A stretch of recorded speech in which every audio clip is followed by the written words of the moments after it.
പിതാവിൻ്റെയും പുത്രൻ്റെയും പരിശുദ്ധാത്മാവിൻ്റെയും നാമത്തിൽ ആമേൻ. എൻ്റെ പ്രിയപ്പെട്ടവരെ, ഇന്ന് ജൂലൈ 16 തീയതി വ്യാഴാഴ്ച. അമ്മേ പരിശുദ്ധ അമ്മേ, അമ്മേ പരിശുദ്ധ ദൈവമാതാവേ, കൃപാസനത്തിലൂടെ ഞങ്ങളുടെ ദേശത്തിനും അമ്മ മധ്യസ്ഥം തേടി തന്ന എല്ലാ അനുഗ്രഹങ്ങൾക്കും കൃപകൾക്കും ഞങ്ങളിപ്പോൾ ഹൃദയം നിറഞ്ഞ നന്ദി പറയുന്നു. അമ്മേ പരിശുദ്ധമ്മേ, ദൈവമാതാവേ, 2004 ഡിസംബർ 7 തീയതി ഉച്ചകഴിഞ്ഞ് 2:30 കൃപാസനത്തിൽ സംഭവിച്ച അമ്മയുടെ പ്രത്യക്ഷപ്പെടലിനെക്കുറിച്ച് തിരുസഭയ്ക്ക് സമർപ്പിച്ചിരിക്കുന്ന പഠനരേഖകളുടെ മേൽ സഭാത്മകമായ പഠനം ആരംഭിക്കുവാൻ ഞങ്ങൾ പ്രാർത്ഥിക്കുന്നു. അമ്മേ പരിശുദ്ധമേ, ഭൂസ്വർലോകങ്ങളുടെ രാജ്ഞിയായ അങ്ങേയ്ക്ക് ഭൗമസംരക്ഷണത്തിനായി പ്രപഞ്ചപ്രകൃതിയെ തന്നെ തിരുസഭ പ്രതിഷ്ഠിക്കുവാൻ ഈ പ്രത്യക്ഷീകരണം വഴി ഇടയാക്കണമേ. പരിശുദ്ധമേ, ജപമാല മാതാവേ, സകല കൃപാസനം പ്രാർത്ഥനയോടും ചേർത്ത് ഞങ്ങളിപ്പോൾ പ്രാർത്ഥിക്കുന്ന ഈ കുടുംബത്തിന്റെ പ്രത്യേക നിയോഗം മക്കളെ.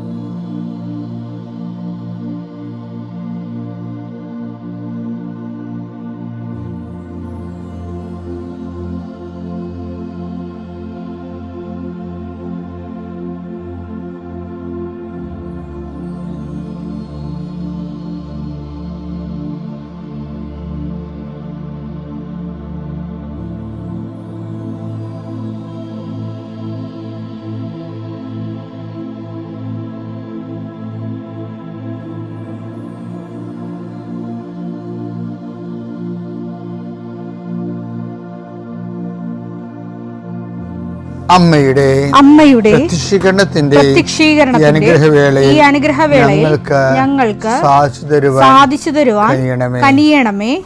ആമേൻ. വിശ്വാസ പ്രമാണം. സർവശക്തനായ പിതാവും ആകാശത്തിന്റെയും ഭൂമിയുടെയും സൃഷ്ടാവുമായ ദൈവത്തിൽ ഞാൻ വിശ്വസിക്കുന്നു. അവിടുത്തെ ഏകപുത്രനും ഞങ്ങളുടെ കർത്താവുമായ ഈശോമിശിഹായിലും ഞാൻ വിശ്വസിക്കുന്നു. ഈ പുത്രൻ പരിശുദ്ധാത്മാവിനാൽ ഗർഭസ്ഥനായി കന്യകാമറിയത്തിൽ നിന്ന് പിറന്ന് പൊന്തിയോസ് പീലാത്തോസിന്റെ കാലത്ത് പീഡകൾ സഹിച്ച് കുരിശിൽ തറയ്ക്കപ്പെട്ട് മരിച്ച് അടക്കപ്പെട്ട് പാതാളങ്ങളിൽ ഇറങ്ങി മരിച്ചവരുടെ ഇടയിൽ നിന്ന് 3-ാം നാൾ ഉയർത്ത് സ്വർഗത്തിലേക്ക് എഴുന്നള്ളി സർവശക്തിയുള്ള പിതാവായ ദൈവത്തിന്റെ വലതുഭാഗത്തിരിക്കുന്നു.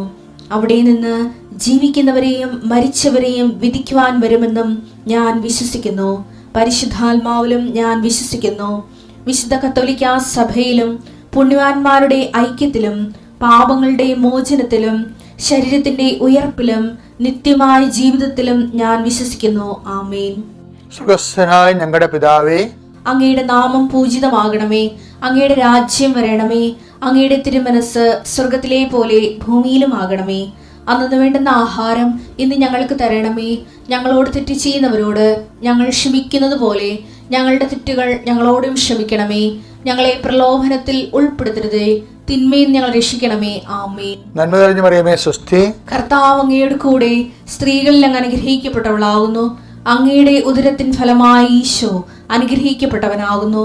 പരിശുദ്ധ മറിയമേ, തമ്പുരാന്റെ അമ്മേ, പാപികളായ ഞങ്ങൾക്ക് വേണ്ടി ഇപ്പോഴും ഞങ്ങളുടെ മരണസമയത്തും തമ്പുരാനോട് അപേക്ഷിക്കണമേ. ആമേൻ. കർത്താവേ, നിന്റെ ഉന്നതമായ നാമത്തിന് സ്തോത്രം ചെയ്യുന്നു. കർത്താവേ, നിന്റെ വിശുദ്ധ പൗരോഹിത്യത്തെ മഹത്വപ്പെടുത്തണമേ. കർത്താവെ, സഭയിലുള്ള സാന്നിധ്യം ദൃഢമാക്കണം. 40 വർഷം ഞാൻ അർപ്പിച്ച കൃപാസനത്താറെ ജീവനോടെ പ്രത്യക്ഷപ്പെട്ട മാതാവിൻ്റെ സാന്നിധ്യം ഈ കൃപാസനത്തിൽ വന്നിറങ്ങി പ്രാർത്ഥിച്ചു പോകുന്ന ലക്ഷോപലക്ഷം മനുഷ്യരുടെ പ്രാർത്ഥനയുടെ ശക്തിയാൽ ഞാൻ ഇന്നത്തെ ദിവസത്തെ എൻ്റെ മക്കളുടെ ആവശ്യങ്ങളെ കർത്താവിൻ്റെ ദൃശ്യം സമർപ്പിച്ചുകൊണ്ട് ആശീർവദിക്കുന്നു.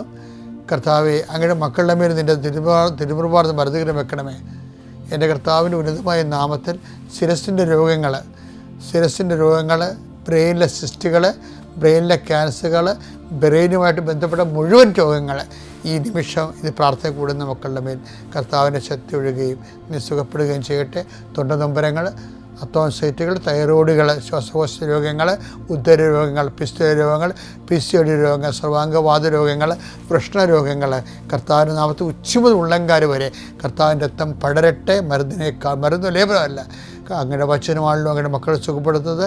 വചനത്തിൻ്റെ കരുത്ത ശക്തിയാൽ യേശുക്രിസ്തു ഉന്നതമായ നാമത്തിൽ അങ്ങനെ മക്കൾ സൗഖ്യം പ്രാപിക്കട്ടെ. കർത്താവെ, ഇന്നത്തെ യാത്ര, ഇന്നത്തെ സംസാരം, ഇന്നത്തെ കമ്മ്യൂണിക്കേഷൻസ്, ഇന്നത്തെ ഒപ്പുകൾ, ഇന്നത്തെ എഴുത്തുകൾ, ഇന്നത്തെ ഉപയോഗിക്കുന്ന വാഹനങ്ങൾ, കർത്താവ് ഇന്ന് ചെയ്തു തീർക്കേണ്ട എല്ലാ ഉത്തരവാദിത്തങ്ങളും കണ്ടുമുട്ടുന്ന എല്ലാ വ്യക്തികളുടെ മേലും എൻ്റെ മക്കളുടെ മേൽ കർത്താവിൻ്റെ ശക്തി പ്രവർത്തിക്കുകയും മാതാവിൻ്റെ മധ്യസ്ഥത്തിൽ സഞ്ചാരി മാതാവ് സമയത്തിൻ്റെ അധികാരം നിലമേലങ്കിയാൽ നിങ്ങളെ പൊതുകയും സന്തോഷത്തോടെ നിങ്ങൾ രാത്രി തിരിച്ചു വരാൻ ദൈവം അനുവദിക്കുകയും ചെയ്യട്ടെ. എൻ്റെ പ്രിയപ്പെട്ടവരെ, ഇപ്പോൾ ചേച്ചിമാരും അമ്മച്ചിമാരൊക്കെ അത് ശ്രദ്ധിച്ചിട്ടുണ്ടോയെന്ന് അറിയത്തില്ല.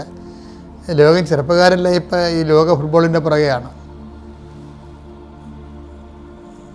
അതായത് എനിക്ക്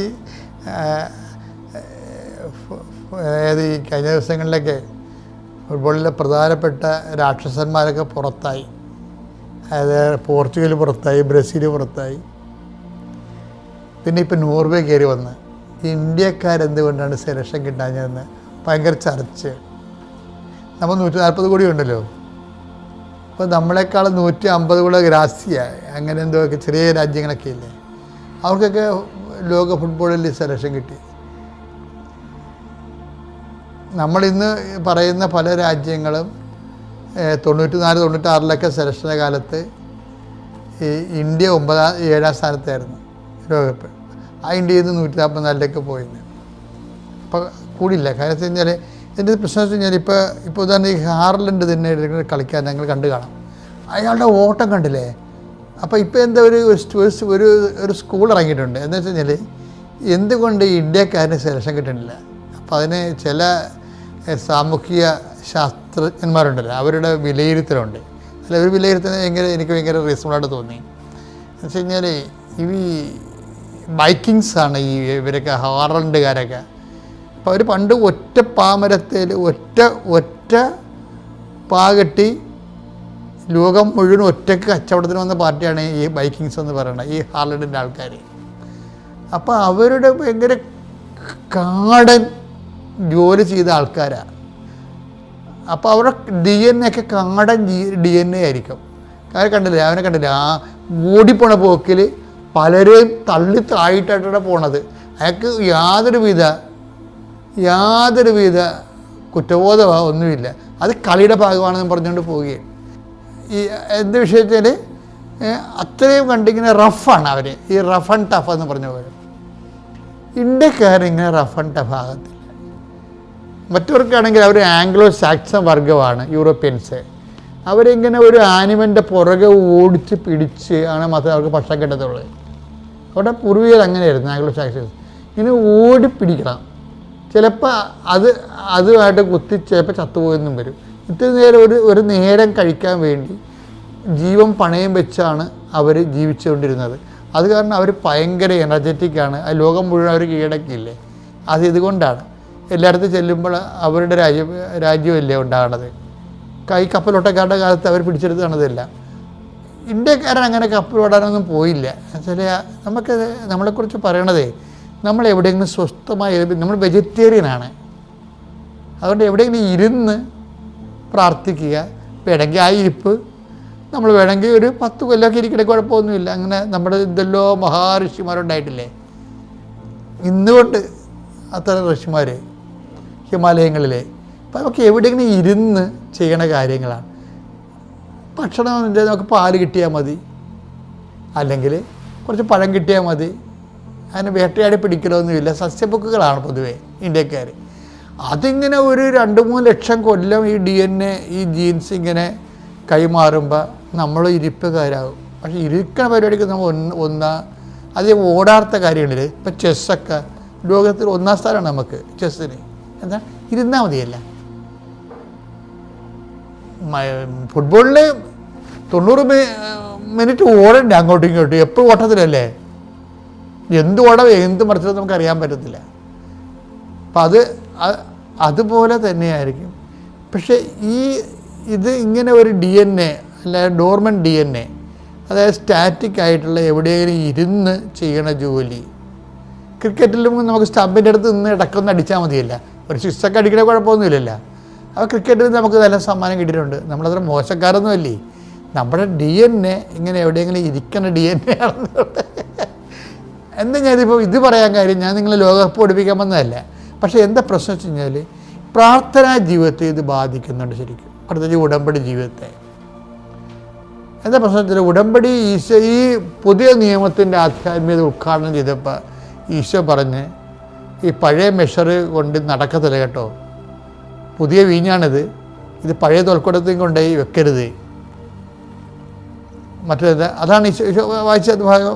ലൂക്ക 5:37-38. ലൂക്ക 5:37-38. ആരും പുതിയ വീഞ്ഞ് പഴയ തോൽക്കുടങ്ങളിൽ ഒഴിച്ചു വെക്കാറില്ല. അങ്ങനെ ചെയ്താൽ പുതിയ വീഞ്ഞ് പഴയ തോൽക്കുടങ്ങൾ ഭേദിച്ച് ഒഴുകിപ്പോവുകയും തോൽക്കുടങ്ങൾ നശിക്കുകയും ചെയ്യും. പുതിയ വീഞ്ഞ് പുതിയ തോൽക്കുടങ്ങളിലാണ് ഒഴിച്ചു വെക്കേണ്ടത്. ഇപ്പം ഉടമ്പടി ഒരു പുതിയ വീഞ്ഞാണ്. അത് എവിടെയെങ്കിലും ഇരുന്നുകൊണ്ട് ഇപ്പം ചില ആൾക്കാരൊക്കെ ഇല്ലേ പ്രത്യക്ഷ പ്രാർത്ഥന ഞങ്ങൾ 33 പ്രാവശ്യം ചെല്ലിയെന്ന് പറയുമ്പോൾ ഈ പഴയ തോൽക്കുടമാണ്. ഇവിടെ നിന്ന് പറഞ്ഞിട്ടില്ലേ, എവിടെയെങ്കിലും ചടച്ചു കുത്തി ഇരുന്ന് ആ ഉടമ്പടി വർക്ക് ചെയ്യത്തില്ല. ഇത് പുതിയ വീഞ്ഞാണ്, പുതിയ തോൽക്കുടങ്ങളിൽ തന്നെ വെക്കണം. ഇത് ഇറങ്ങി പ്രവർത്തിക്കുകയാണ് ചെയ്യണം. നമ്മൾ കാരുണ്യ പ്രവർത്തികൾ അങ്ങനെയാണ്. നിങ്ങൾ എന്നെ സന്ദർശിച്ചു എന്നല്ലേ പറഞ്ഞു, ഞാൻ കാരാഗ്രഹവാസിയായിരുന്നു, എന്നെ സന്ദർശിച്ചു. അപ്പം ആരാണ്? കർത്താവ് നമ്മളെ സന്ദർശിക്കാൻ വന്നതല്ല, ദൈവത്തെ നമ്മൾ സന്ദർശിക്കുകയാണ് ചെയ്യണത്. റീച്ച് ഔട്ട് ചെയ്യുകയാണ്. ഇപ്പോൾ റീച്ച് ഔട്ട് ചെയ്യുകയാണ്, അല്ലാതെ വീടിനകത്ത് കുത്തിയിരിക്കുകയല്ല. അപ്പോൾ ഉടമ്പടിയിൽ വരുന്ന ഏറ്റവും വലിയ സാക്ഷ്യങ്ങളുടെ കാരണം ഇതിൻ്റെ പുതിയ വീഞ്ഞ് അത് എടുത്ത ആൾക്കാർ, പ്രത്യേകിച്ച് ചെറുപ്പക്കാരുടെ സാക്ഷ്യങ്ങളല്ല, ഇടി മുഴക്കമുള്ള സാക്ഷ്യങ്ങൾ. എന്താണ്? അവർ പുതിയ വീഞ്ഞ് പുതിയ തോൽക്കുടങ്ങൾ തന്നെ വെച്ചിരിക്കുന്നത്. അത് ഇടിവിട്ട് പോലെ ഇറങ്ങി പ്രവർത്തിക്കും. കഴിഞ്ഞ ദിവസങ്ങളിലൊക്കെ ഞാൻ പറഞ്ഞ സാക്ഷ്യങ്ങളെല്ലാം അങ്ങനെയല്ലേ. ഓരോരുത്തരും ഇങ്ങനെ ഇറങ്ങി കർത്താവിൻ്റെ സുവിശേഷം കൈമാറുന്ന പുതിയ വീഞ്ഞ് പുതിയ തോൽക്കുടങ്ങളിൽ എല്ലാവരും വെക്കാനും അതുകൊണ്ട് പുതിയ ഫലങ്ങളുണ്ടാക്കാനും ദൈവം നിങ്ങളെ സഹായിക്കട്ടെ. പിതാവിൻ്റെയും പുത്രൻ്റെയും പരിശുദ്ധാത്മാവിൻ്റെയും നാമം.